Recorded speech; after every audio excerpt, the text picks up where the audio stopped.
Hello guys, welcome to Study IQ. मैं प्रवीण कुमार आप सभी साथियों का स्वागत करता हूं और उम्मीद रखता हूं कि आप लोग बहुत अच्छे होंगे। आपकी प्रिपरेशन भी शानदार चल रही होगी। जैसा कि आपको विदित है, रोज हमारी मुलाकात होती है राजस्थान से जुड़े उन महत्वपूर्ण मुद्दों को लेकर जो हमारे एग्जाम के दृष्टिकोण से बड़े महत्वपूर्ण होते हैं। इसी कड़ी में आज हम डिस्कस करने वाले हैं राजस्थान के इंपॉर्टेंट इंस्क्रिप्शन। जब बात आती है राजस्थान के इतिहास की जानकारी के स्रोत की, तो उसमें एक बड़ा इंपॉर्टेंट और महत्वपूर्ण रोल निभाते हैं राजस्थान के अभिलेख। जी हां, अभिलेख की बात हम अगर करें तो इनमें हम शिलालेख, साथ ही साथ प्रशस्ति और मुद्रा शास्त्र आदि की चर्चा करते हैं। इनके अलावा लिटरेचर से भी हमें प्राचीन इतिहास के बारे में जानकारी प्राप्त होती है। लेकिन ये जो अभिलेख हैं, क्योंकि अधिकतर अभिलेखों के ऊपर लगवाने वाले शासक या फिर जिस किसी के द्वारा भी इसे लगाया गया उसके नाम के साथ साथ इनके प्रशस्तिकार और तिथि का अंकन भी यहां हमें देखने को मिलता है, जिससे प्राचीन इतिहास को जानने का एक प्रामाणिक स्रोत हम मान सकते हैं। तो बहुत बार हमसे इन अभिलेखों के संदर्भ में एग्जाम में प्रश्न पुटअप किए जाते हैं। आज मैं आपको कवर करवाने वाला हूं कुछ महत्वपूर्ण अभिलेख और शिलालेख। सबसे पहले तो हमें यह भी पता होना चाहिए कि क्या अभिलेख और शिलालेख में कुछ फर्क होता है। जी हां, जैसे कुछ ताम्र पत्र मतलब किसी तांबे के पत्र के ऊपर कोई भी अभिलेख लिख दिया गया हो, और किसी रोक या चट्टान के ऊपर अगर कोई इंस्क्रिप्शन या अभिलेख लिखा है या फिर कोई भी लिखावट या फिर कोई भी जानकारी लिखी है, तो उसे हम शिलालेख कहते हैं। ये शिलालेख, प्रशस्ति, ताम्रपत्र, ये सभी पार्ट हैं किसका? अभिलेख का, इंस्क्रिप्शन का। आइए शुरुआत करते हैं और सबसे पहले जानकारी प्राप्त करते हैं जो सबसे ज्यादा महत्वपूर्ण हमारे राजस्थान के इतिहास के दृष्टिकोण से है, या फिर मैं यूं कह दूं कि चौहान डायनेस्टी से रिलेटेड जो अभिलेख हमें देखने को मिलता है, रोक एडिक्ट जो हमें देखने को मिलता है, उसका नाम आता है बिजोलिया शिलालेख। जी हां, बिजोलिया आपको पता ही होगा भीलवाड़ा में है और भीलवाड़ा से ही यह हमें प्राप्त हुआ था, जिसका प्रशस्तिकार आता है गुणभद्र। इनका नाम आप लोग जरूर याद रखेंगे। अब यह बिजोलिया शिलालेख हमें किसके बारे में जानकारी प्रदान करता है? तो मैंने आपको बताया कि चौहानों की उत्पत्ति के बारे में भी इसमें जानकारी है, और प्रारंभिक चौहान शासकों से लेकर जो अजमेर में शासन चौहानों का रहा, उनके बारे में विवरण इस अभिलेख में या शिलालेख में किया गया है। जी हां, हम बात कर रहे हैं सांभर व अजमेर के चौहानों का वर्णन इसमें मिलता है, और इसी अभिलेख से हमें यह भी जानकारी प्राप्त होती है कि इन चौहानों का आदि पुरुष या फिर मैं कह दूं कि मूल पुरुष, मतलब जिनके द्वारा इस चौहान वंश की स्थापना की गई थी, अर्थात हम बात कर रहे हैं वासुदेव चौहान की, जिनके द्वारा 551 ईस्वी में इस चौहान डायनेस्टी को इस्टेब्लिश किया गया था। इसकी जानकारी भी यह बिजोलिया शिलालेख हमें प्रदान करता है। साथ ही साथ इसी में यह भी लिखा है कि जो सांबर झील आती है, इस सांबर झील का निर्माण भी इन्हीं वासुदेव चौहान के द्वारा करवाया गया था। और तो और इनकी कैपिटल जो इन्होंने बनाई, राजधानी जो इन्होंने बनाई, जिसका प्राचीन नाम यहां पर लिखा है अहिछत्रपुर। आपको पता होगा वर्तमान नाम तो इसका नागौर आता है, क्योंकि कई सारे ऐसे हमारे राजस्थान के प्राचीन शहर जिनका नाम यहां पर इस बिजोलिया शिलालेख में हमें देखने को मिलता है, उन्हीं में से एक है नागौर, जिसका प्राचीन समय में नाम था अहिछत्रपुर। इसी क्षेत्र को अपनी कैपिटल वासुदेव चौहान के द्वारा बनाई गई थी। सीधी सी सिंपल सी बात, मैंने ये कहा चौहान डायनेस्टी के बारे में जानकारी प्रदान करता है। प्रशस्तिकार जो था उसका नाम था गुणभद्र। वर्तमान भीलवाड़ा से हमें यह प्राप्त हुआ है, और चौहानों के मूल पुरुष या आदि पुरुष वासुदेव चौहान के बारे में भी जानकारी प्रदान करता है। इसके अलावा मैंने ये कहा है कि कई प्राचीन शहरों के नाम हमें यहां से देखने को मिलते हैं, और चौहानों की उत्पत्ति के बारे में भी इसी शिलालेख से जानकारी प्राप्त भी होती है। आपने वत्स ऋषि का नाम तो अवश्य ही सुना होगा, और बहुत बार एग्जाम में सीधा सीधा यह प्रश्न आपने अवश्य ही देखा होगा किस शिलालेख के अनुसार चौहानों को वत्स गोत्रीय ब्राह्मण माना गया है? देन हमारा सीधा सीधा आंसर आता है बिजोलिया शिलालेख के अनुसार। अर्थात चौहानों को वत्स ऋषि का वंशज माना गया और चौहान जो थे ये वत्स ऋषि जो थे यह ब्राह्मण वंशीय थे, इसीलिए चौहानों को भी ब्राह्मण वंशीय बता दिया गया। साथ ही साथ मैंने ये कहा कि कई प्राचीन स्थलों के नाम यहां से मिलते हैं। जैसे बात अगर की जाए जाबालीपुर, जाबालीपुर का वर्तमान नाम जालोर, क्योंकि महर्षि जाबाली का कर्म क्षेत्र यह रहा है, इसीलिए प्रारंभ में उनका नाम, इस क्षेत्र का नाम इन्हीं महर्षि जाबाली के नाम पर रखा गया था। साथ ही साथ दिल्ली का भी जिक्र इसमें किया गया है, क्योंकि चौहान वंशी एक शासक विग्रहराज चतुर्थ, जिन्हें हम विसल देव के नाम से भी जानते हैं, उन्होंने दिल्ली का अर्थात दिल्ली के ऊपर अधिकार स्थापित किया था। तो दिल्ली का प्राचीन नाम दिल्ली का इस अभिलेख में मिलता है। इसके अलावा श्रीमाल जो वर्तमान भीनमाल है, शाकंभरी जो वर्तमान सांभर है, नडुल मतलब नाडुल पाली का क्षेत्र, अही छत्रपुर अभी अभी हमने डिस्कस किया ही था, नागौर, विंध्यवली, बिजोलिया का प्राचीन नाम विंध्यवली इस अभिलेख से हमें प्राप्त होता है। साथ ही साथ अगर हम बात करेंगे, एक जैन श्रावक थे, क्योंकि यहां पर बिजोलिया में एक मंदिर था, उसी के पास में इस रॉक एडिक्ट को लगाया गया था। तो इस मंदिर का निर्माण जो किया गया, एक जैन श्रावक आते हैं जिनका नाम आता है लोलाक। इन्होंने पार्श्वनाथ मंदिर की निर्माण की स्मृति में यह शिलालेख जो था यहां पर लगवाया था और उसी से यह संपूर्ण जानकारी हमें प्राप्त हो रही है। यहां तक एकदम स्थिति आपको क्लियर हो गई होगी, किसी भी प्रकार की समस्या प्रॉब्लम आप लोगों को नहीं होनी चाहिए। मैंने थोड़ी ही देर पहले आपको बताया विग्रहराज चतुर्थ, जिन्हें हम विसलदेव के नाम से भी जानते हैं, और विसलदेव ने अपना साम्राज्य अर्थात अजमेर के चौहानों का साम्राज्य दिल्ली तक फैला दिया था। इस बात का उल्लेख भी इसी शिलालेख में किया गया है। साथ ही साथ जो उस समय भूमि का दान दिया जाता था, या फिर मैं यूं कह दूं कि जो भी प्रशासनिक दृष्टिकोण से जो गांवों की इकाई हुआ करती थी, उनके नाम भी यहां हमें देखने को मिलते हैं। ये हमारे लिए इंपॉर्टेंट है इसलिए क्योंकि स्टेटमेंट वाइज प्रश्न में भी हमसे यहां से प्रश्न पूछा जा सकता है वन लाइनर के अलावा। तो देखिएगा, भूमि अनुदान के लिए डोहली शब्द का प्रयोग किया जाता था। किसी के द्वारा भी किसी भूमि का दान किसी दूसरे व्यक्ति को, मान लीजिए किसी शासक ने किसी भी व्यक्ति को जिसके ऊपर उसका दिल आ गया हो, या फिर किसी ने शासक के लिए भलाई के लिए या फिर उसके लिए सेना में कोई अच्छा कार्य कर दिया हो, या फिर कोई पंडित हो, उसको अगर भूमि दान में दी गई है तो शब्द आएगा डोहली। साथ ही साथ जो गांव की बड़ी इकाई हुआ करती थी उसे प्रतिगण कहा जाता था, और जो ये प्रतिगण है इनके अधिकारियों की बात हम अगर करें तो ये महतम और पारिग्राही जो हैं ये आपके यहाँ के अधिकारी हुआ करते थे। तो बड़ा ही इंपॉर्टेंट रॉक एडिक्ट है ये बिजोलिया शिलालेख, क्योंकि हमें प्राचीन राजस्थान के बारे में इससे जानकारी प्राप्त हो रही है। उम्मीद करूंगा बेहतरीन तरीके से आपको समझ में आ गया होगा। अब बढ़ते हैं आगे, एक और शिलालेख के बारे में चर्चा करते हैं, एक और रॉक एडिक्ट के बारे में हम डिस्कस करने वाले हैं, जिसका नाम आपको दिख ही रहा है, घटियाला रॉक एडिक्ट, घटियाला शिलालेख। सबसे पहले तो कहां से मिला और किसके बारे में या फिर क्या जानकारी हमें यहां से प्राप्त होती है? तो बात आती है जोधपुर की, और जोधपुर से हमें यह प्राप्त हुआ है और कक्कुक प्रतिहार के द्वारा इसे उत्कीर्ण करवाया गया था। कक्कुक प्रतिहार, अगर आपने कभी भी गुर्जर प्रतिहार डायनेस्टी के बारे में पढ़ा है तो आपने कक्कुक के बारे में, कुक या कक्कुक जिनका नाम हमें मिलता है, इनके बारे में भी अवश्य ही पढ़ा होगा। उन्हीं के द्वारा इसको उत्कीर्ण करवाने का कार्य किया गया, क्योंकि स्वयं कुक या कक्कुक जो हैं वह प्रतिहार डायनेस्टी से बिलोंग करते थे। इसीलिए इस घटियाला अभिलेख या शिलालेख से हमें गुर्जर प्रतिहार वंश के बारे में जानकारी प्राप्त होती है। इसी अभिलेख में लिखा है कि 597 लगभग है, कोई निश्चित तिथि इसमें वर्णित नहीं की गई है, कि 597 ईस्वी के आसपास जो हरिश्चंद्र या रोहलीदी थे इनके द्वारा प्रतिहार वंश की स्थापना की गई थी।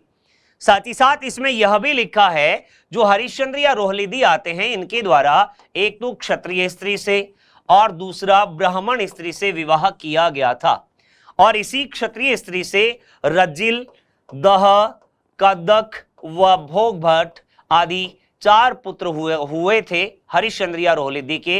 रजिल दह, कदक और एक मैंने आपको बताया इसका नाम आता है भोगभट।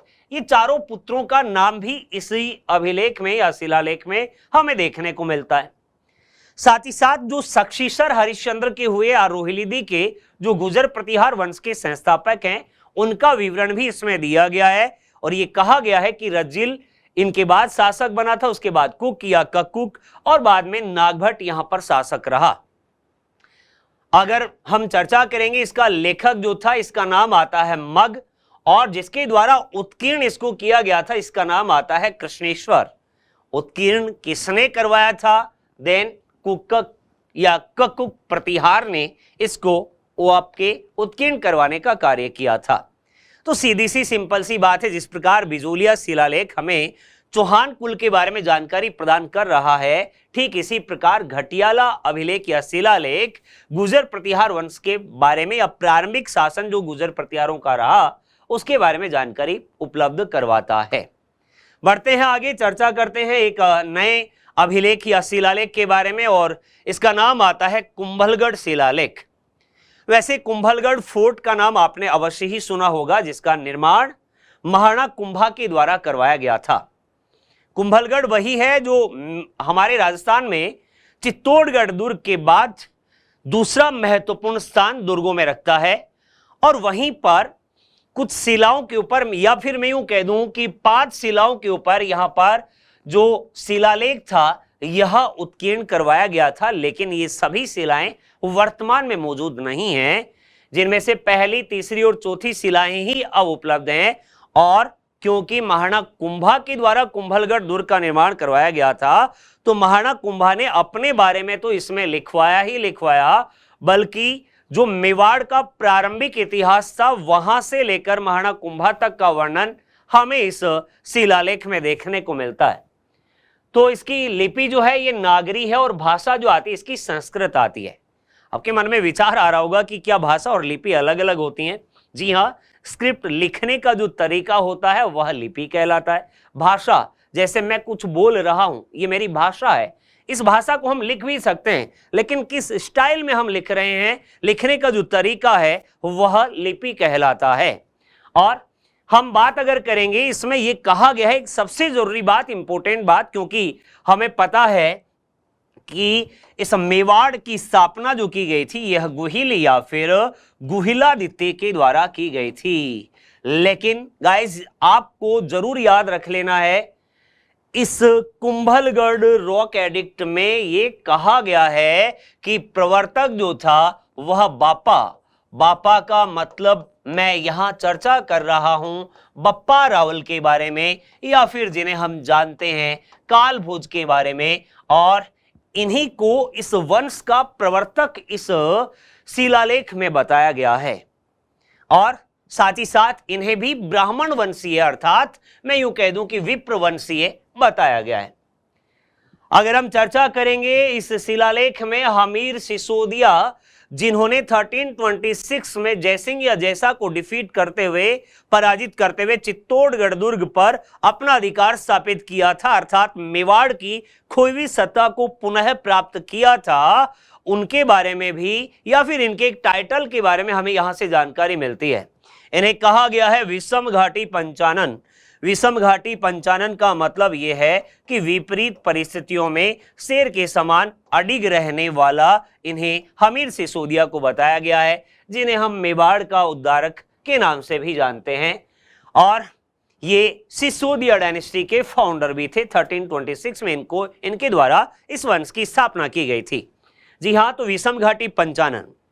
अब जब महाराणा कुंभा ने इसे लगवाया है तो क्या ऐसा नहीं होगा? महाराणा कुंभा अपने बारे में अर्थात कुंभा स्वयं के बारे में, उनके द्वारा जो भी उपाधियां धारण की गई या फिर उनके टाइम पीरियड के, रूलिंग पीरियड के जो भी लिटरेचर की बात आती है या फिर उनके द्वारा जो भी इन्वेजन किए जाते हैं, उनके द्वारा जो भी विजय प्राप्त की जाती है, उनका भी अवश्य ही इस शिलालेख में वर्णन मिलता होगा। जी हाँ, जानकारी प्राप्त करते हैं तो देखिएगा महाराणा कुंभा और साथ ही साथ उनकी विजयों का वर्णन, चाहे हम सारंगपुर के युद्ध की बात करें या फिर उनके द्वारा जो भी अपने काल के दौरान जो भी युद्ध किए गए थे, उन सभी का वर्णन इसमें हमें देखने को मिलता है। और क्योंकि इस कुंभलगढ़ दुर्ग का निर्माण स्वयं महाराणा कुंभा ने ही करवाया था और यहां पर कुंभा के निर्देशन में जो भी गार्डन वगैरह लगाए गए, साथ ही साथ जो बाग, मंदिर और बावड़ियों का निर्माण जो यहां पर हुआ, उसका उल्लेख भी यह शिलालेख करता है, अर्थात हमें यहां से जानकारी प्राप्त होती है। तो सीधी सी सिंपल सी बात है। इसमें एक बड़ी इंपॉर्टेंट बात जो आप लोगों को ध्यान में रख लेनी है वह यह आती है कि कुंभलगढ़ प्रशस्ति या रोक एडिक्ट में हमें यह जानकारी मिलती है कि बापा इस वंश का, बप्पा रावल जो थे वो इस वंश के प्रवर्तक थे। आइए चलते हैं और एक और अभिलेख आता है जिसका नाम आता है चीरवा अभिलेख। ये जो चीरवा अभिलेख है ये उदयपुर के पास से प्राप्त हुआ, लगभग 1273 ईस्वी का है। और इस समय अगर हम चर्चा करें तो आपको ज्ञात होगा मेवाड़ अर्थात चित्तौड़ पर शासन जो चल रहा था वह मेवाड़ के शासक समर सिंह थे।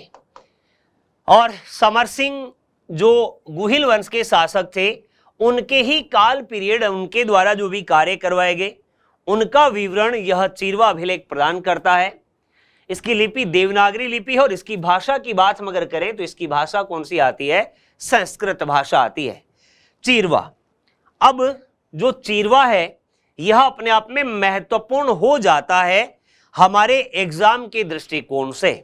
कैसे महत्वपूर्ण हो जाता है?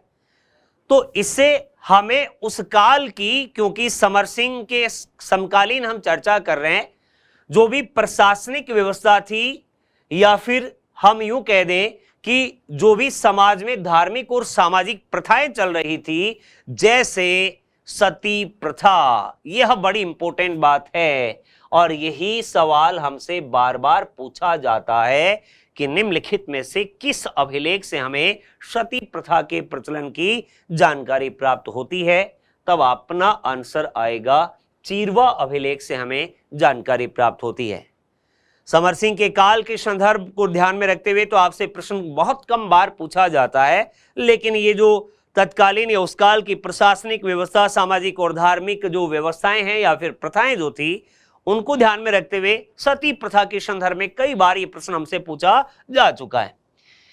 इसकी रचना जो थी रत्नप्रभ सूरी, लिखाई का काम पार्श्व चंद और केली सिंह के द्वारा इसको खोदा गया था, अर्थात इसके ऊपर जो भी आपको खुदाई का कार्य दिखाई दे रहा है यह कार्य केली सिंह के द्वारा किया गया था और देलहन के द्वारा उसे दीवार में लगाने का कार्य संपादित किया गया था। हालांकि यह बातें हमसे नहीं पूछी जाती हैं, फिर भी जरूर ध्यान में रख सकते हैं। आगे बढ़ते हैं। महाराणा कुंभा के काल में ही आपको पता होगा 1437 बैटल ऑफ सारंगपुर मालवा के शासक के साथ में हुआ था और महाराणा कुंभा को इसमें विजय प्राप्त हुई थी। उसी उपलक्ष्य में महाराणा कुंभा के द्वारा चित्तौड़ में विजय स्तंभ का निर्माण करवाया गया था और इसी विजय स्तंभ की जो ये 9वीं मंजिल आती है, इसके ऊपर महाराणा कुंभा ने पत्थर की ताकें चारों तरफ लगवाई और उनके ऊपर मेवाड़ का इतिहास अंकित करवाने का कार्य किया, जिससे हमें न केवल महाराणा कुंभा के बारे में बल्कि मेवाड़ के इतिहास के संदर्भ में भी जानकारी प्राप्त होती है। तो 9वीं मंजिल मैंने आपको बता ही दिया है। इसकी रचना जो थी वह अत्रि और उनके बेटे महेश के द्वारा की गई थी, अर्थात प्रशस्तिकार जो थे इस कीर्ति स्तंभ प्रशस्ति के, उनके नाम आपको अवश्य ध्यान में रखने हैं। और बापा से लेकर, क्योंकि बप्पा रावल को मैंने आपको ये कहा था, जिस प्रकार कुंभलगढ़ प्रशस्ति में भी हमने देखा कि बप्पा रावल को ही इस वंश का संस्थापक माना गया है, साथ ही साथ विप्रवंशी होने की जानकारी का उल्लेख भी वहां से हमें मिलता है। तो कुंभा तक का इतिहास जो मेवाड़ में आता है उसका उल्लेख इस कीर्ति स्तंभ प्रशस्ति में किया गया था। साथ ही साथ जो महाराणा कुंभा के काल के जो लिटरेचर, या फिर हम यूं कह दें क्योंकि महाराणा कुंभा स्वयं संगीत के अच्छे जानकार थे और उनके द्वारा भी म्यूजिक के ऊपर कई सारे ग्रंथ लिखे गए थे, जैसे चंडी शतक की बात आ रही है यहाँ पर, गीत गोविंद के ऊपर टीका की बात हम अगर करें, संगीत राज जो महाराणा कुंभा के द्वारा ही लिखा गया था और ये संगीत राज 5 भागों में है, यह भी आपको पता होगा। इसके अलावा महाराणा कुंभा ने संगीत राज, संगीत मीमांसा, शूड प्रबंध, कामराज रतिसार, हरवर्तिका कई सारे ग्रंथ लिखे हैं, लेकिन इनका जो कुंभाकालीन ग्रंथ है इनका उल्लेख इस कीर्ति स्तंभ प्रशस्ति में किया गया है। इसके अलावा हम अगर बात करेंगे आपके इसी कीर्ति स्तंभ प्रशस्ति में महाराणा कुंभा के द्वारा जो भी टाइटल या उपाधियां धारण की गई थी उसके बारे में भी जानकारी प्रदान करता है। जैसे महाराजा धीराज, अभिनव भट्टाचार्य, इन्हें संगीत में श्रेष्ठ होने के कारण उपाधि दी गई थी। हिंदू सुल्तान, राय रायन, राणो रासो, छाप गुरु, दान गुरु, राजगुरु, सेल गुरु और अश्वपति और नरपति की जो महाराणा कुंभा की उपाधियां थी उसकी जानकारी हमें इस कीर्ति स्तंभ प्रशस्ति से प्राप्त होती है। क्योंकि मैंने ये कहा था मालवा विजय के उपलक्ष्य में ही 1440 से लेकर 1448 तक विजय स्तंभ का निर्माण किया गया था और इसी विजय स्तंभ की 9वीं मंजिल के ऊपर हमने ये कहा है ये प्रशस्ति लगी हुई है। इस बात का उल्लेख भी यहां से हमें प्राप्त होता है। आगे बढ़ते हैं और चर्चा करते हैं एक नई प्रशस्ति जिसका नाम आता है राज प्रशस्ति। ये भी मेवाड़ के ही एक शासक हुए हैं जिनका नाम आता है राज सिंह, और राज सिंह ने अकाल राहत कार्यों हेतु एक झील का निर्माण करवाया था जिसका नाम आता है राजसमंद झील, और यहीं पर एक राजनगर कस्बा भी इनके द्वारा बसाया गया था जिसे हम वर्तमान में राजसमंद के नाम से भी जानते हैं। जी हाँ, यह प्रशस्ति राजसमंद में ही लगी हुई है। 1676 ईस्वी के लगभग की है ये। इसका जो प्रशस्तिकार है ये बड़ा इंपॉर्टेंट है, रणछोड़ भट्ट तेलंग। नाम आपको जरूर याद रखना है। रणछोड़ भट्ट तेलंग के बारे में हम बात कर रहे हैं जिनके द्वारा इस राज प्रशस्ति को लिखा गया था। इसकी स्थापना महाराणा राज सिंह के द्वारा राजसमंद झील के पास में जो नो चौकी नामक स्थान आता है 25 बड़ी शिलाओं के ऊपर काले रंग की आपकी शिलाएं आती हैं, इनके ऊपर ये महाराणा राज सिंह ने मेवाड़ का संपूर्ण इतिहास श्लोकों के माध्यम से, हालांकि कुछ पार्ट गद्य भाग में भी हमें मिलता है, लेकिन यहाँ श्लोकों के माध्यम से इतिहास जो था यह उत्कीर्ण इनके द्वारा करवाया गया था। जैसे हम यहाँ पर देख पा रहे हैं 1106 श्लोकों के माध्यम से यहाँ पर बप्पा रावल से लेकर जगत सिंह सेकेंड जो शासक हुए उनकी वंशावली, साथ ही साथ 1615 ईस्वी में प्रथम मुगल मेवाड़ संधि हुई थी महाराणा अमर सिंह के काल में, और इस समय मुगल वंश का शासक था जहांगीर जिसने खुरम के नेतृत्व में एक बड़ी विशाल सेना मेवाड़ आक्रमण हेतु भेजी थी और उसी दौरान यह प्रथम मुगल मेवाड़ संधि हस्ताक्षरित हुई थी। इसका विवरण भी यह जो अभिलेख आता है या फिर राज प्रशस्ति आती है इसमें किया गया है। और इस झील का निर्माण जो था वो मैंने आपको बताई था कि अकाल राहत कार्यों हेतु इसका निर्माण करवाया गया था। लगभग 14 वर्ष इस झील के निर्माण में लगे थे, क्योंकि 25 बड़े शिलालेखों के ऊपर इसे कहा जाता है एशिया की सबसे बड़ी ये प्रशस्ति है। और इसके उत्कीर्णक इसीलिए अलग अलग होंगे, जैसे सुखदेव, केशव, सुंदर, लालो, मुकुंद और अर्जुन। नाम याद करने की कतई आपको आवश्यकता मेरे हिसाब से नहीं है, लेकिन फिर भी अगर आप मेंशन वहां पर अगर जैसे मेंस में अगर हमसे पूछ लिया जाए इस प्रशस्ति के बारे में, तो आप जब इनके उत्कीर्णक वहां पर लिखेंगे तब आपको थोड़े से एक्स्ट्रा मार्क मिलने की संभावना बढ़ जाती है। जी हाँ, और हमें आगे ही तो रहना है सबसे।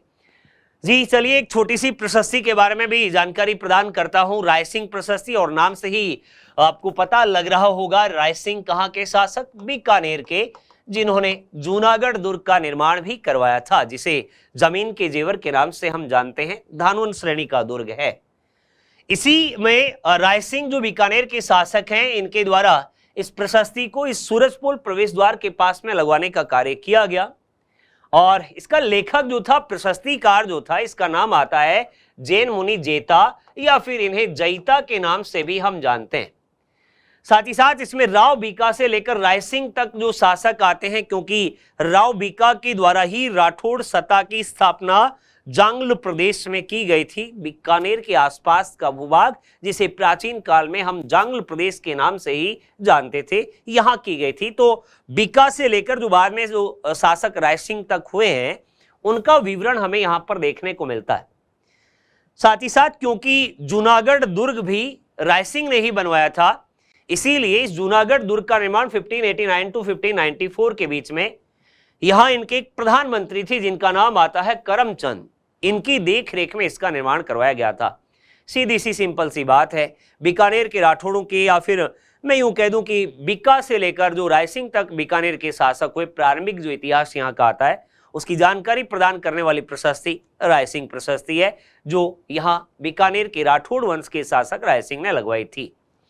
आगे बढ़ता हूं और बात को आगे बढ़ाते हैं, चर्चा को आगे बढ़ाते हैं। विराटनगर अभिलेख, यह बड़ा महत्वपूर्ण है।